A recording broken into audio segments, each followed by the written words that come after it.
All right, welcome back for our second episode of AskTechDad. I'm here with Brian, And I'm here with John. and we're going to be covering a very hot topic in the world of social media. We're going to be talking about oversharing, and Brian's going to kick us off with the definition. What is oversharing? Man, I'm excited about this one. There is so much of this going on right now, and really it stems from one thing, and that's really the need for validation by others. And that can cause you to share unfavorable or attention-seeking posts to gain the attention you aren't receiving otherwise. Yeah, and you're definitely exposing yourself there. And usually, what follows oversharing is regret, as we might know. That's right. It's called post anxiety. Post anxiety. I That's like right. that. That's very right. nice. So, we've all heard about the drunk texts and we've all heard about the drunk posts and Guilty. whatnot, but you don't have to be drunk to overshare. That's absolutely right. That's absolutely right. And we oftentimes don't realize how much we are sharing and maybe what purposes that information can be used for. Not to go into any fear mongering or scare anybody, but yeah, you're sharing a lot of information. One particular that I want to jump off with is all social media sites have photos. And in those Mhm. photos is embedded geodata that they can basically tell where that photo was taken and the time. And most people don't realize that that's right there. If I pull your photo down, I could determine where you were and when that was that photo was taken. Yeah, so there's definitely a lot of sharing that's going on about your location, about your likes, the things that you're, putting out into the world that somebody can use against you. And that is one form of oversharing that most people don't think about. And one thing, John, that I always tell people about oversharing, it happens on these platforms that are free, very often. And You're the product. That's right. The common saying is, if you're not paying for the product, you are the product. Your data is the product. Your personal information is the product. Your location is the product. Your, all the stats about you. You could go down on your height, your gender, where you work, how much money you make, whatever that is. That's all information that somebody else wants to either use for themselves or use against you. And you kicked it off with photo sharing, and that's definitely one of the things that the tech giant companies are trying to get more of is more of that. They call it rich media. And that can be photos, that can be videos. I never got paid for it. No, you don't, and you're really the content curator for that site, and that's why have to pay for somebody to do content when my people are doing it all for me, and getting all of these likes, getting all this attention, and getting all of these people coming back to use my site over and over and over, because the people that are using it are freely sharing whatever is on their mind, be it good or bad. So that's a very clear thing. We're freely sharing, and America has a precedent. We respect our personal privacy. You would be shocked. You see people all the time, they're getting filmed in public. You can't film that, which, by the way, is not the law, but it does bring up a point. There is a certain reasonable expectation of privacy, but yet then when we go behind our closed doors, which I'm sure in your house you have curtains or blinds, Right? And then we turn on the camera and we give everybody a good view of exactly what's inside. And there is a kind of or what we want other people to think what's inside. Well, that's we can get into the whole the fakeness and the attention seeking and how that kind of drives you to manipulate the information. But even still, it is that strange thing. It's like, hey, look at me, but don't look at me here. And it is Right. that concept that I think is kind of at odds with each other. And I think that we as a society don't really know how to handle social media. We don't really know where those limits and bounds are. So that's what we're trying to cover. Let's talk about them. Yeah, and it's not just limited to social media. It's everywhere. People overshare on the email. People overshare in all kinds of different aspects, especially children. Their frontal cortexes aren't formed yet. They don't know. They can't think about the ramifications of what's Long happening. term. Yeah, down the road. So, it especially affects children. And one thing that people aren't really considering today, if you want to go into the Ask Tech Dad version of this, is, we went over it in the last podcast, the permanence of the internet, that anything that you say can and will be used against you on the internet. That's the stain follows you everywhere. it can, and It's it like will. Kool-Aid. And especially, when you've got that post anxiety and you go back to delete that post, and hopefully you can, there's still a record of that somewhere. There's still information that somebody can get. And, if you want to go into the adult side of that, emails going back and forth are getting people in trouble every single day. NFL football coach oversharing on email. Political. Yeah, you're oversharing political views. Like that, is that really the form? Politics That's used right. to be something we kept close to the chest. You might have a conversation. Religion's kind of similar. There's the big ones that you're not supposed to talk about. You go to a cocktail party, you're not there to talk about politics. You're not supposed to be talking about religion. This doesn't mean you have to curb who you are, Right. but you're making a conscious effort to exclude certain parts of information in the idea of, and that I feel that's how social media should be treated. It should be treated like a cocktail party. You don't know everybody there. You don't want to really get up and show That's your right. behind to everybody. You want to be very conscious of what image or what you're putting out there that people may judge you a first impression on. And this can impact everything: jobs, future opportunities, Definitely education. jobs. Yeah. And Definitely. relationships. Absolutely. Right. I have a conversation with my kids about social media. And one thing that I tell them is, if you can't yell this in the middle of a crowd of your peers or even people that don't know you, don't post it online. If it's not something that you feel completely safe, Telling a stranger. telling a stranger, telling all of your friends. I mean, let's face it, you've got 500, 1,000 friends, a whole bunch of people that are around you. If you can't say it in front of every one of those people and feel comfortable with that, then that's not a good thing. And that's subjective, because some people are like, who cares? I don't care. Sure. But I mean, we live in the age of OnlyFans. OnlyFans. You may choose to go as far as you Right. want in sharing it. But believe me, not only are they getting paid for it, but they're very selective of what they're sharing as well. I'm talking about the average people who just kind of just throw it out there. And they're posting day-to-day life, and it may seem pretty innocent, right? Right. You bought a new house, Right. so you're posting up the pictures. Maybe those pictures came from the realtor. That's right. Maybe I could reverse image search. I could find your address. I know where you live. Yeah. Now, is that a big deal if I'm a family? For everybody out there, a reversed image search is a tool on Google where you can take an image and you can actually see if that image has been posted somewhere else online. This is commonly used to catch copyright infringement. So an artist Catfish. can use this.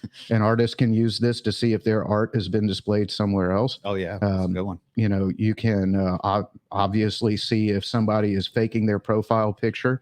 See if they snagged a model's photo and put it up there. And I want to give an example of something that recently happened to me. And it's fortunately, it was innocuous, and I figured it out before it happened. But we needed to get the doll.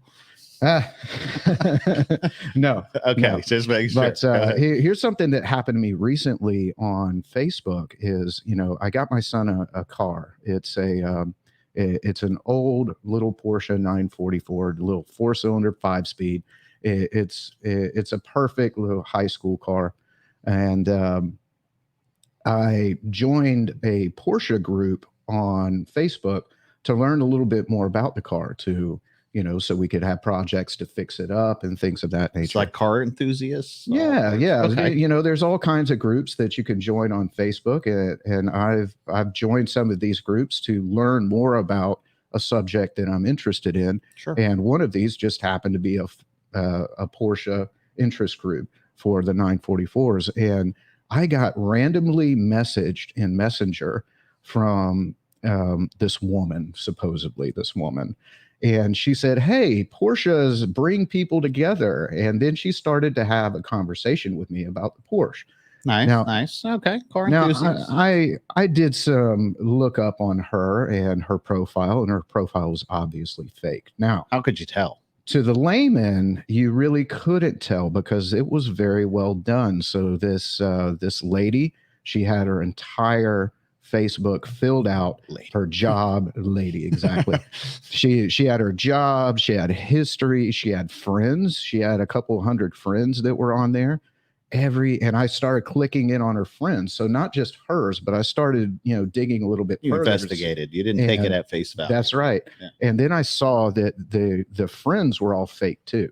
Uh-oh. That every one of these profiles had an image of a sunset or something like that, and then it Nature. had a nice looking guy or girl as the profile picture, and there was no history on their stuff, but they were liking this profile. So basically they created about 200 different profiles just to pump up this one profile To make it look legitimate.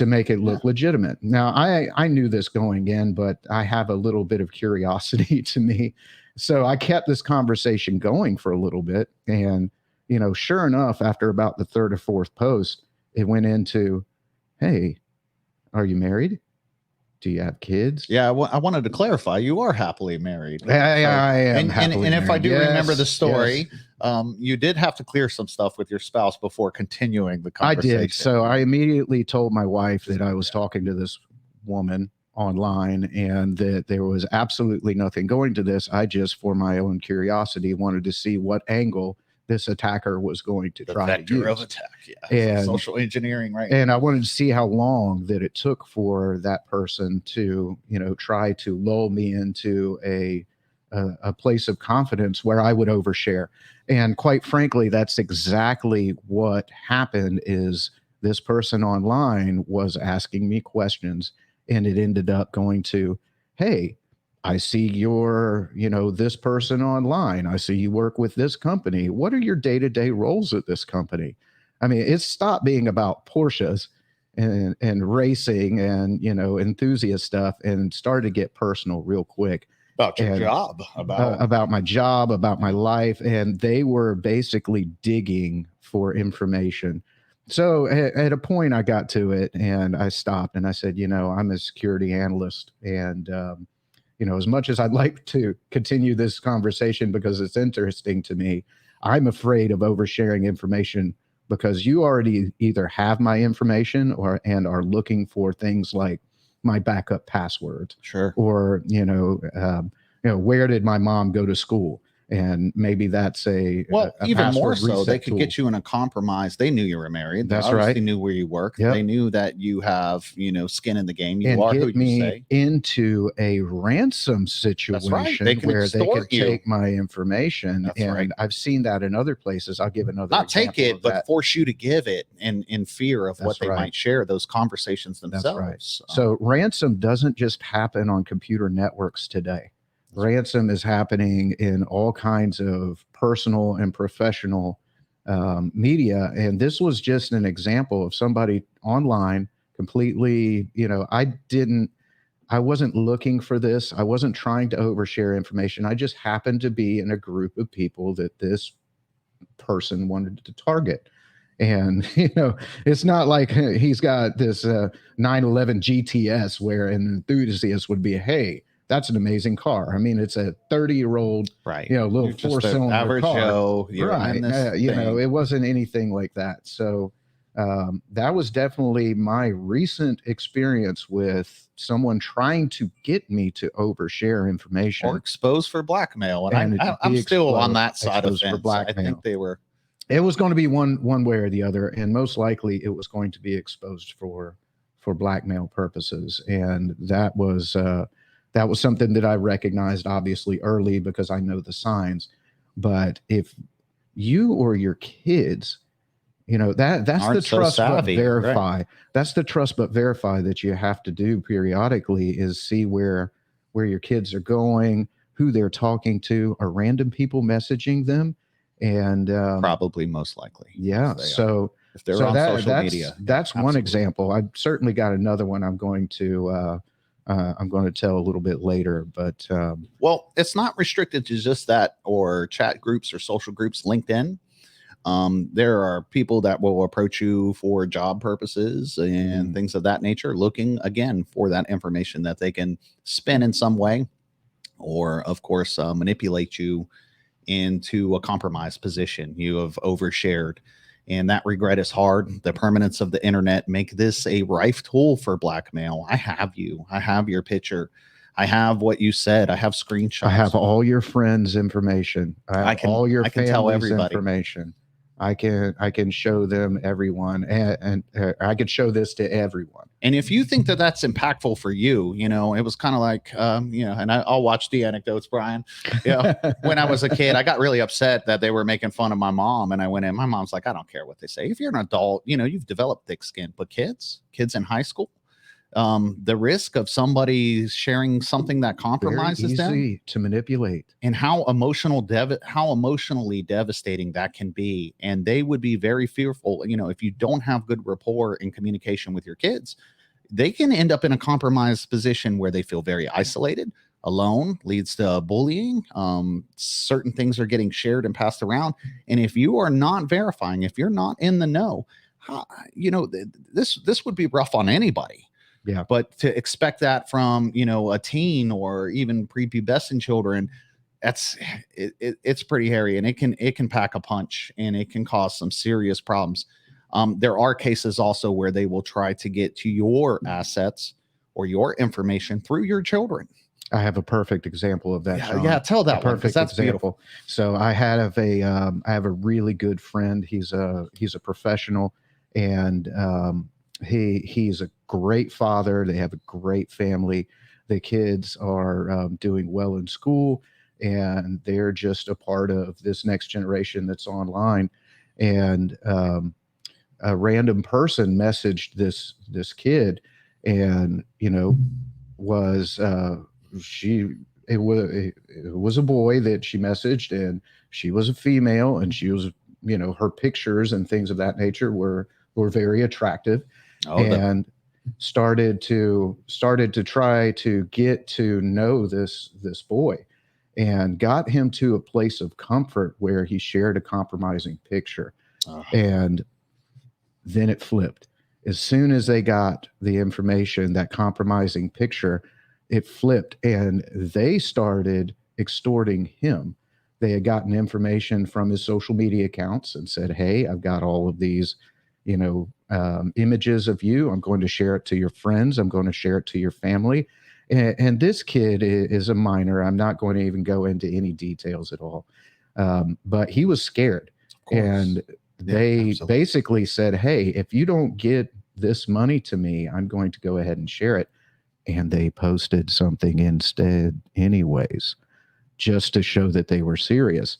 So he went and got a credit card from his father and paid a little bit of money to try to get this to stop. Well, guess what? Yeah. That they don't go away. They don't go away. Now they know the well's got water. Now they're asking for more. And he finally kind of snapped out, came to, and went to his father and came clean and said, "Hey, we've got an issue here."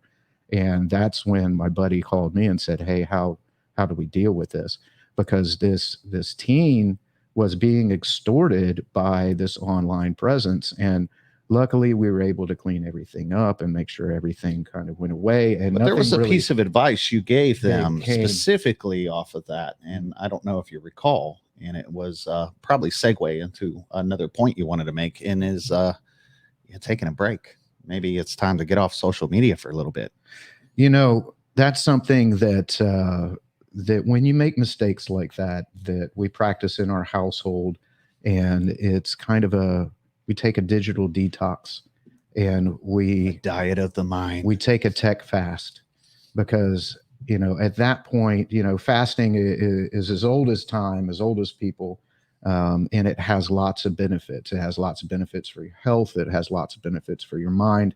And a tech fast is something that I highly recommend, especially if you've made a mistake recently and you just want to review that mistake. Take a step back. Take everything in moderation. You can walk away from it. That's Nobody's right. Forcing start thinking about, how am I posting online? How are these people going to see me? Do I really need to engage in these kinds of conversations? Do I need to be involved in these groups? And that's a tech fast, and you can practice this lots of different ways. Sure. You could even take the model of a diet fast and say, all right, so we're going to have a 24 fast where I have 4 hours a day of technology and 20 hours a day without.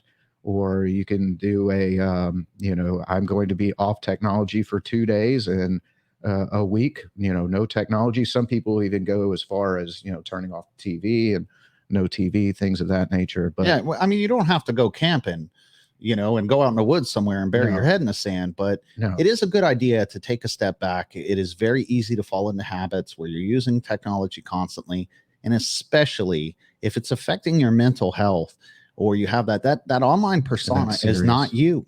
And it is good to take a step back, shut those off for a little while, and get recentered with yourself and what really is important and tangible, because it is easy to get caught up. And I do recommend that not only for adults, but absolutely for the children. And, some of you will schedule as dads that time so that it is enforced. And some of them is an expectation. Come on, we're going to play a board game. Yeah. And so this differs, no phones, obviously, or no whatever. Well, I was looking up some information, and I found some information from a Dr. Nicholas Cardaras, and I'm sorry if I murdered your name and you listen to this. But we talked about, or he talked about, the clinical symptoms of tech addiction, and they're the same in children as they are in adults. And it's basically, is it negatively impacting your life, your relationships, your health? Are you unable to control how long you're on a screen? Are you sleep deprived because of your usage? Do you get irritable when you're without your device? And the digital detox and the tech fasting, he talked about as well. And I thought it was a great tool to use to try to get out of, or at least manage that tech addiction a little bit. Because let's face it, oversharing is definitely a part of tech addiction, Like a symptom, or a because byproduct. it absolutely is a byproduct of it. You get And numb to the basic sharing. that seeking the validation, the extra posts, the extra likes that we talked about last time. Well, I mean, it's human nature, right? We all want to have approval and seek approval. And typically, back in the old days, we would have maybe 180 people we knew total.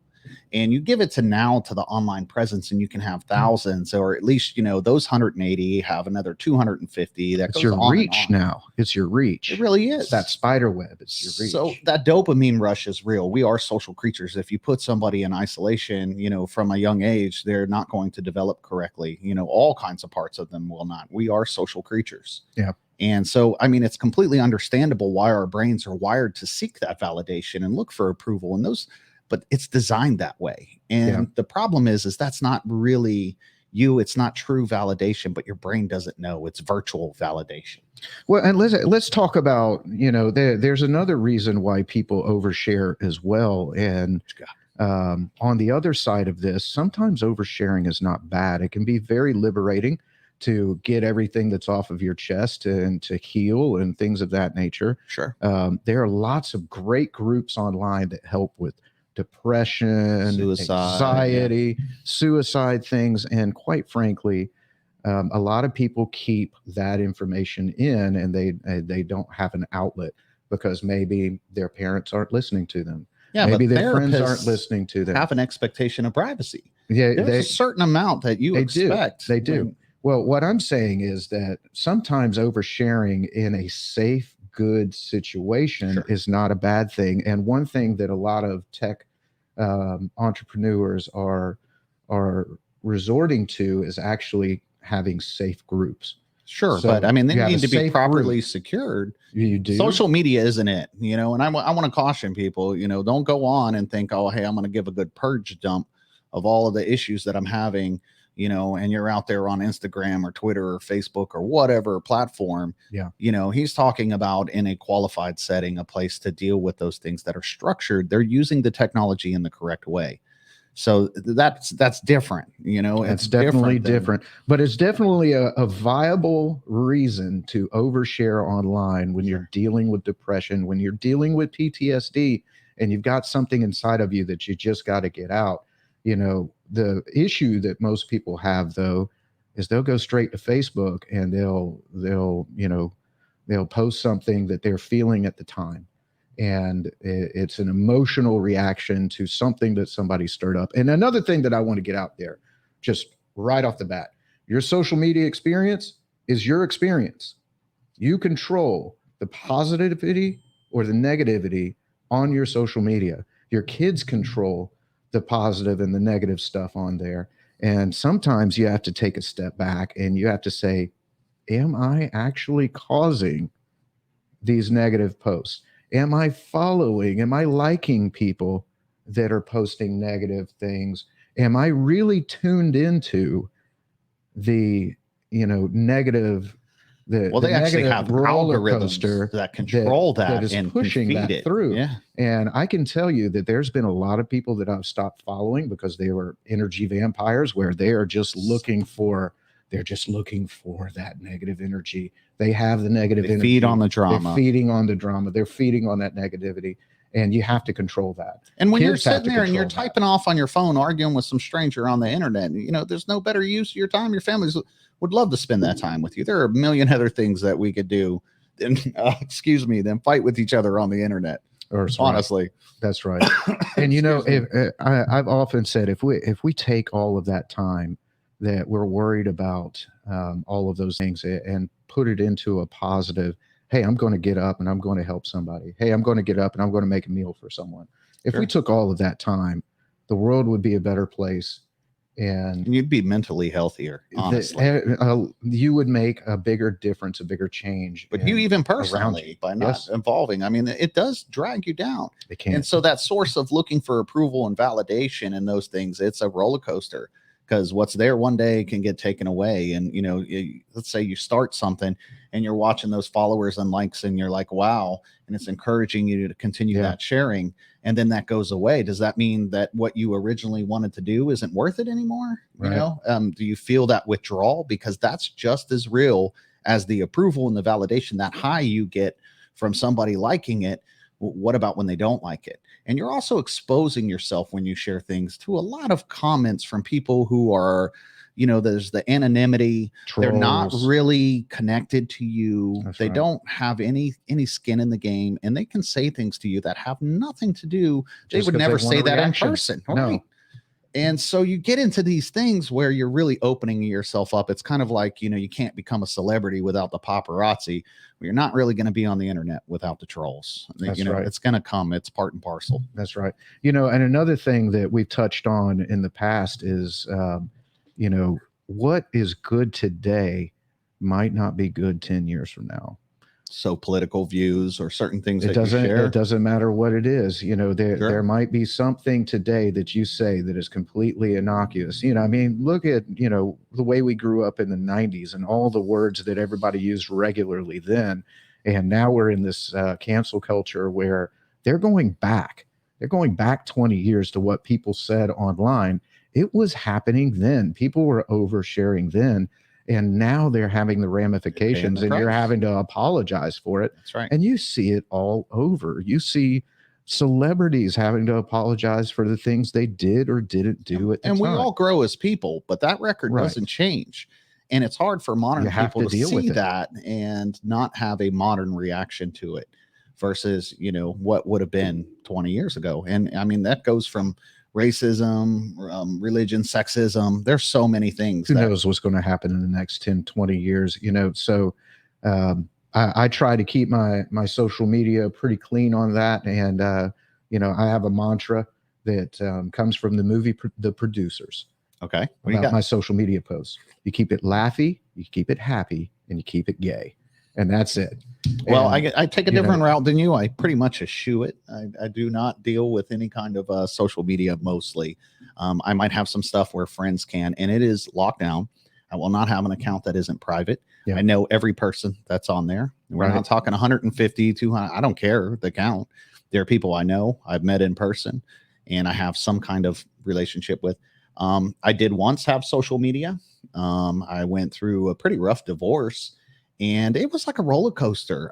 Everything that I saw or shared or things that I just Really found that figured it out. really impacted Yeah. my already, I was going through a difficult time. And I found that removing that, what you're talking about, a tech fast, or even going further and just saying, there was that movie, A Beautiful Mind, and Hmm. he had these imaginary people, and he says, I just chose not to indulge certain things, appetites of the mind. Yeah. And that's how I feel about social media. I'd like it.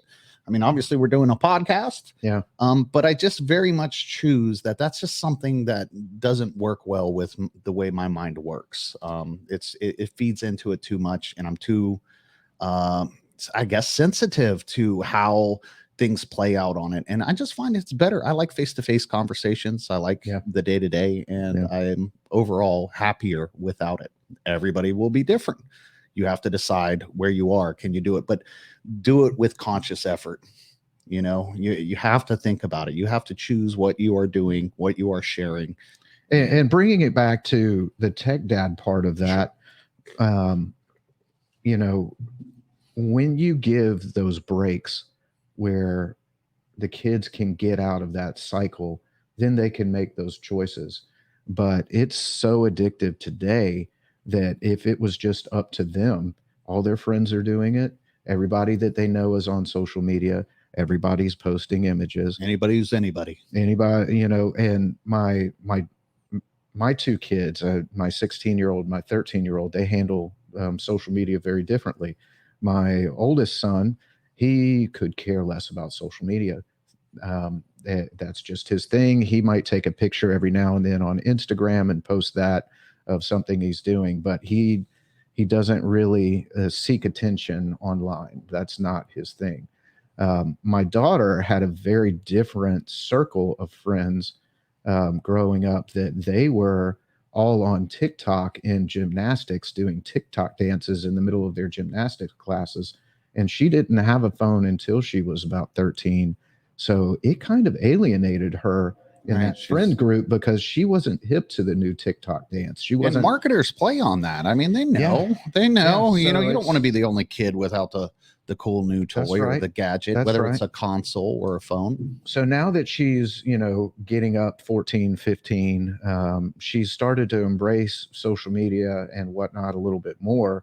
And we have to constantly have these social media talks about oversharing and, what you post online is permanent. We're talking about text messages, emails, whatever it is, because you brought something up the last podcast that we should have touched a little bit more on, and that is, you can't necessarily take everything away. You have to encourage the good behavior, and the good behavior is the foundation of how to use all of the new tech or new platforms or whatever going forward.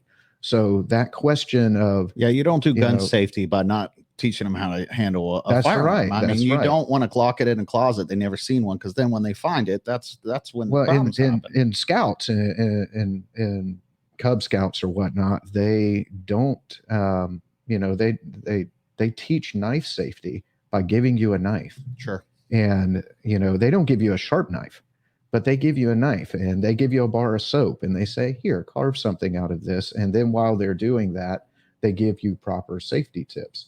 So, to your point of taking everything away, is that going to solve the problem? It's not. You have to really encourage good habits and give them a foundation of how to communicate, what to communicate. And this is why this oversharing podcast is so important for all of you guys, all friends, all family. This is a conversation that um, everyone should have from the top down. I mean, if you have a spouse, talk to your spouse about it.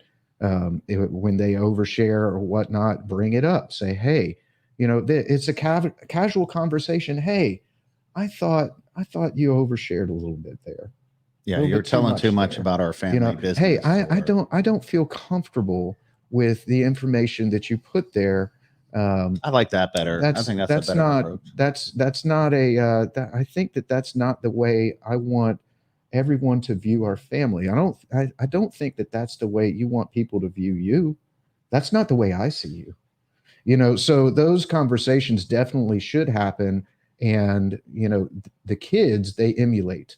So Well, if the kids see you spewing that hate and things of that right. nature, they're going to do that. Well, even more so, they're emulating. But here's something that we're thinking about. We worry about the kids oversharing, and you're talking about having a conversation with your spouse. But what about parents that overshare information about their kids? Yeah. And the kids are in no position, and they can't come to you and be like, I wasn't really comfortable with that. Yeah. And we talked about the permanence and, this generation being online. I get that you're happy with your baby. So obviously take a picture of your newborn, share it. There used to be birth announcements all the time. Constant videos of your kid and every mistake that they make, even though it might garner you likes, good or bad, is going to follow them later. Yeah. You don't want to constantly, again, like I'm happy you had a baby. I don't want to see a video of the birth. These are examples of oversharing. Now, most people get that one. And maybe you would take the video and share it privately. It's just that consideration. And there are places where you can share those things privately. Yeah. My family has a thing called the Anderson stream. And the Anderson stream is basically a shared video channel where we can share photos or videos on the Apple platform that is only shared between myself, my wife, my mom, my kids, my sister, and my brother. We share families of our photos and things of that nature of our family. And it's able to show as a background on my TV. Right. Really cool when everybody comes over and we've got Christmas music playing. And this is online? It is online, but it's private. So it's private through the Apple iCloud. And pretty secure. It's very secure, and we can choose who sees what. But we share our family's lives on that, so we can see it. But I don't share every picture on social media that I put on the Anderson stream because it's not anybody else's business. And if they're like you said, the birth, right? Yeah, sure. Kids have no rights. They don't. So when you share something, it's okay. 20 years later, that kid can come back and say, hey, why did you share the birth of me coming into the world? I don't want that. How can I delete it? Is there a way to? Maybe. Well, you bring up some things. I mean, it becomes hard. So you're sitting here and I can't help it. You're talking about sharing, the Anderson family, and it sounds great. It sounds wonderful. But my brain can't help but be like, what if that got compromised? What if one of those accounts got compromised? To me, see, I fall on the other side. I'm like, yeah, I'd rather just not. I'd rather get a photo album or have the drive. But even then, your computer can get stolen. You're a remote drive. So there's always some risk. I mean, we can't stop living our lives. And it sounds to me like you made a calculated, secure way to share that information. And there's absolutely nothing wrong with that. There's multiple security steps and things of that nature that you have to do. But there is always, when you post something anywhere or record it even anywhere, a risk of someone taking, advantage of that or breaking into it or whatnot. So yeah, it was a calculated risk. I have taken the necessary security measures. So for example, for those of you that aren't, crazy tech savvy, there's something called two-factor authentication. Multi-factor. And if you don't have it set up on your email, your login, social media, anything, stuff, whatever, you want to get it turned on. And it's basically everybody's logged into a bank account. And that bank account, when you log in, sends a special text message to your phone that gives you a couple of numbers that puts it in to verify that it's you. That is called two-factor authentication. So you have the one factor that is your username and password. You have the other factor that verifies that it's coming to your personal or individual device, and you have it. And that stops so many hacking attempts. That stops so many people trying to break into different Because accounts even and if they things of that had your nature. password, they have to have that They possession. have to have that. And they go into that. There's something when it comes to security and locks, there's something you are, which is your biometrics, an eye scan, a fingerprint, something a password, security questions, which I would like to talk about security questions in a second, and social Okay. media oversharing. Okay. And then the last one is something you have. And so you're basically saying, even if your phone got or your password got leaked, unless they also had your phone, it would be very difficult. But there are scams where they'll pretend to be an agent and they'll say, hey, you've gotten a code on your phone. You got to give me that code. And when you do, they actually locked you out of your own stuff using the multi-factor. We've dealt with that several times. Yeah. So, I mean, there are it's not a perfect technology, but it definitely assists, because now it's not just something, which anybody, once they hear the secret, they can also do the same thing. Right. On the security questions, so much of what we share becomes so personal to us that you would be surprised how often, with looking at somebody's social media account, you would be able to compromise or reset an account or password given the security questions. Educated guesses. Well, I mean, it goes further than that. What's your favorite pet? I mean, I could easily look through your old photos and your beloved puddin', and I've got it. No, I'm sorry, and I've got an idea of who that might be, or your mother's maiden name. You got an uncle. Yeah. There are certain things that those security questions, they're useful. Everybody knows the absolute dread of getting locked out of an account that you need, and usually in short order, and now you can't remember the password. Having a means to reset it is important. A lot of them go to these devices and phones, but security questions are still around. Yeah. And some of them are pretty good. What's your favorite superhero? But then again, you could hit the major ones. It's very possible I could just guess and be able to get in. And once I compromise one account, specifically if it's an email account attached to other accounts, I can now use that email account to, and not to go on, but I can pivot from that account to other accounts and so on. But what you share gives me that insight. If I don't have any knowledge of certain things without having known you, at least I know if somebody's answering those questions, they probably know me. Yeah. I've limited that circle a little bit that I can understand, versus some stranger who has intimate knowledge of you that they can pretty much emulate at least that far. Let's go there. Let's go there. Yeah. So all these scams on social media that are asking you for just general information. Hey, do you like this instead of this? Do you like this instead of this? What is your favorite this? Post a reply to this, and then somebody else post a reply to this, and somebody else post a reply to this. All of that is just getting your information to fill somebody's database, and that stuff's getting sold online. Polls are a big one. Sold online. All those polls and things of that information is getting sold, and it's getting sold on the black web, on the dark web. And it sounds like magic, but it's really there. It really happens. Your information gets bought and sold online so many times. And if you get compromised, then you are verified gold, and they're going to continue to move you. So, usually if you get one attack or some compromised account, you can expect more to follow. So let's go into that. So one tool that we use as tech dads to find out if our accounts have been compromised on the dark web is Have I Been Pwned? And that is pwned.com.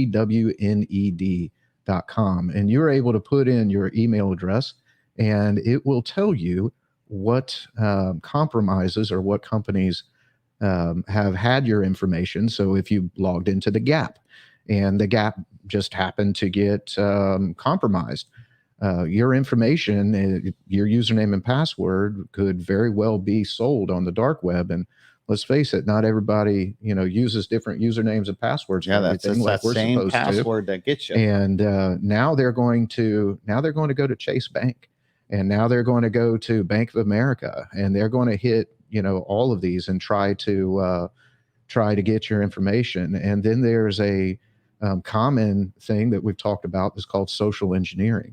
So now I have your username and password. Now all I need to get is that two-factor authentication. So I see that you have a Bank of America account. So now I've got your username and I've got your password, but I don't have that. I don't have that second piece. So I'm going to call you and verify your information and with verify you. your information and say, hey, I'm going to send you a text to your phone. I need that. I need that text. And let me tell you, Bank of America, any of these institutions, they will not ask for that information. So let's just put that out there. They are not going to ask because they've already got it. Yeah. They can see it in their system. So let's make sure that we don't, fall prey to any kind of social. And listen, it doesn't mean you're dumb. It happens. Oh man, I went to school for this, and us. there were people in our class who fell for it. I know we have all gotten the Microsoft, your computer sending us virus alerts, and they get on there, and there were people that fell for it. It happens. You have to find out why it happened and kind of plug those holes. But we are social creatures, and social engineering works. So here we go. We're talking about oversharing, not on a digital media. We're talking about oversharing information on the telephone with someone that, got your information from online, but now you're oversharing that information. You should always have this constant skepticism about why people need that information. I like that. Yeah. Just be vigilant, be on guard, trust but verify. Yeah, you need to. So one thing that I would recommend, if somebody gets a phone call like that, immediately hang up and then call the bank and see if they have a record of them calling you for some reason. You physically call the bank, you call this company and you say, hey, I've got this attempt.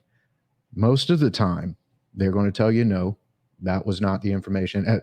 And this goes even further. I've been hit by the IRS with that. I've been hit by my electrical company. The sheriff got a warrant out for you. The sheriff has got a warrant out for you. Yeah, I mean, and it always ends up like, oh, you better give me 15 gift cards or I'm going to lock up your grandma. Yeah, pretty much. On. There was a whole one too where oversharing, people go out and they did a lot of news shows, 60 Minutes, where their kid would go to spring break or whatever. And then they would, of course, social engineer the parents, like your kid was hurt. We need medical bills and stuff. You had no way to verify. You're calling their phone. They're not answering. And some cases, people paid a huge amount of money worried about their kid being in danger. And I mean, that can go even further with social media, that they can actually see where your kid is. And really what the sharing is, there's sharing, there's oversharing. But that information can be used to lull you into a false sense of security. That's really the goal of a bad actor, is to lull you or someone into either a state of panic or a false sense of security, that they can solve the problem. Yeah. And oversharing, it's so important, guys. I'm so thankful that we're doing this podcast. When you brought it up, John, the other day when we were talking about what podcast we were doing, and you said, yeah, our next one's oversharing, I got really excited because, man, that is really, the threat landscape today is, most of these computers, believe it or not, are pretty secure. Society, and it's our human nature. Call it weakness, but it is what makes us human. The thing that is weakness is our attention seeking. It makes us human. We want to bond, we want to connect, but those things can be hacked, if you will, and people can manipulate those to the most vulnerable people are old people and young children. Yeah, look out for your parents. And while we're talking about AskTechDad and we're talking about our children, a lot of us have parents that are aging. One thing that I did was the do not call registry, locked up their account and actually put my information in. So my parents don't receive those, scam calls. They're looking at a demographic. They see you're over 65. They figure, you grew up in a generation without computers. It is very likely you're not tech savvy. It's real easy to snow those people over. So they're going to, just by looking at an age demographic, which is out there, they can purchase whole lists. It's so easy. I mean, how do you think AARP hits you up? Exactly. And they're shared. And then they use that for their purposes, and they're calling your parents, except now they don't call my parents. They call me, thinking I'm my parents. They're calling my phone. Those calls, because they don't actually know my parents' number, are coming to me, and I'm able to handle them for them. Did I have to? Am I worried that my parents are going to give away the house? No. but it just seems better for them to come through me than the constant on their side, because it causes a lot of confusion. And let's face it, as you get older, a lot of It's things really can smart. go I like wrong. that. Mental faculties can go. So even if they were Mhm. at one time, it can happen to everybody in the best of Somebody's days. in a hurry. You're just in a hurry and you get a hit up at the wrong time and And if they you're on make it fixed urgent. income, even $500 could be a huge blow. That's your Yeah. groceries. We can't allow that to happen. We got to protect our loved ones. We protect our kids. And, we're mostly focused on our families, but also in the greater scheme, look out for the elderly, look out for those relatives that may need a little bit of assistance, or somebody else to kind of help take a second look, or at least make yourself available. Because if it's ever happened to you or happened to somebody you've loved, it's a hard thing to swallow, and it makes you really angry, because these people aren't going to be brought to justice in the way that we're used to. There's no public stocks. Sheriff's not going to go to their house. Right. At best, there's maybe an FBI case or something that's tracking them down, and maybe they're building on it. But most of the time, you don't feel like you get the final conclusion or get to see any resolution to it. It's just, it's like a drive-by mugging. They Yeah, get and hit and they're gone. let's make this clear. The FBI is not looking up every single hacking attempt. I think you have to tip about $50,000 for the FBI to even even really consider an important enough a case, because it's happening so much. Um, so there's not a lot of help that is out there for you. And another thing, banks are really stopping helping people when you get taken advantage of, because there comes a shared mutual fault where if you let them in, how is that the bank's responsibility that they transferred, $6,000, $8,000, $10,000 out of your account when the bank really had no fault of your security? And this is not just limited to adults like us. This is children that they're hitting now. This is definitely old people too. But banks are starting to get tighter on how they're helping people. Right. And, Because they and can't assume the full liability. responsibility That's for all right. that. And it's Right. happening so much that the banks are losing their shirts. Um, because people are kind of giving in I because think they this still got a is code happening on. quick. They're fine. I think Uh, banks are going to be okay. yeah, I'm sure that they are going to be okay, but there are write-offs and things of that nature. But From nevertheless, a business perspective, you're from a right. They're business going to perspective, indemnify themselves and distance themselves from the liability of those. Unless there'll probably be, you've seen a lot with a LifeLock and all the different ones. There are now these companies that are coming out where probably, like, you have health insurance, you'll have internet insurance yeah, that'll protect you from certain things. yeah. Well, it already happens. The most companies, most corporations that have to deal with technology, and a big part of their business has to get some kind of a cyber policy in their insurance. So if you own a business, you should probably have some kind of a cyber insurance policy. It's not very expensive because the likelihood of having it happen is still pretty low, but nevertheless, targets are getting smaller and smaller. They used to start pretty big. They're going after hospitals and things of that nature because those are the guys that have a lot of funds. But now they're starting to hit the smaller businesses a little bit more. They're starting to automate a lot of the hacking and a lot of the social engineering and things of that nature, which makes it a lot more widespread, because they've got war dialers that they're just dialing phone numbers and spitting out this information, and then somebody picks up. Oh Um, yeah, they have bots that scan any new server. There's plenty of studies out there. But even all of that, I mean, we can get into we're going to do a whole security one and how to protect yourself. And it looks like we're wrapping up on the hour. Let's go ahead and take the last few minutes and say, what do you want to close us off with there, Brian? So here's what I want to close this off with. And this is, I think this is probably a direct quote from Dr. Cardardis. Um, so I want to give him credit because I really thought that he had some good information to say. And it said the easiest way to stop oversharing is to take a moment to think before you speak. Quote, imagine the ripple effect of information you want to share. Would you mind your friends gossiping about this? would you be okay with your grandma seeing what you're about to post? If your boss heard it, would it be okay? Stopping to think about what you're about to share, I think, is the greatest maybe takeaway from this, and really to analyze what information am I about to share? Is it necessary to share it? Is it useful? Will it give me back the kind of energy that I'm thinking that it's going to put out? And if any of those answers are no, you should take another step back and rethink about either A, how you want to say it, or B, if you want to share it at all. That sounds like great advice. I loved it. So that should conclude our second podcast for Ask Tech Dad. And Brian, I appreciate all your time. Oh, John, it was awesome. Thanks for this awesome idea of oversharing. I think it's so necessary today. And guys, if you want to hear more, or you have a particular subject that you'd like John and I to discuss, please ring that bell, Leave like us a comment, give us some info on the interwebs, share it, share this with friends, share this with family. Maybe it can do some good in your circles. And don't be afraid to overshare this. This is something you should share. Yeah, we approve all the information that's in here. That nobody will be hurt by it. And absolutely check us in for next week, as we'll have another topic. And thank you for joining us at Ask Tech Dad. Thanks.